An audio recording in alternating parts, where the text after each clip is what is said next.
Assalamualaikum dan salam semesta sejahtera juara. Saya Husna Hafiz. Dan saya Hardi Jayadi dan kami sedang bersiaran langsung dari Semesra untuk Majlis Anugerah Kecemerlangan Akademik bagi tahun 2024.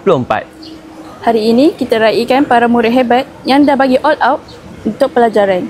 Bukan biasa-biasa tau. Betul tu? Dari murid tingkatan 1 sampailah pelajar-pelajar SPM, semua diberi penghargaan atas usaha dan kejayaan masing-masing.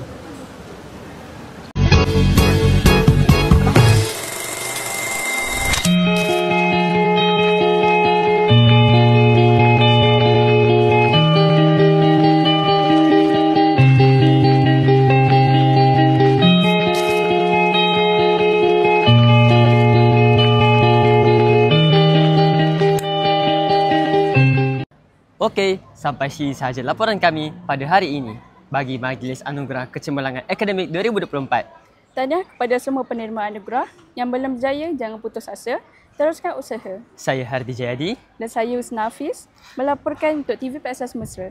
Jangan lupa like, komen, share dan subscribe channel TV PSS Semesra. Cerita kita, semangat kita. Bye-bye.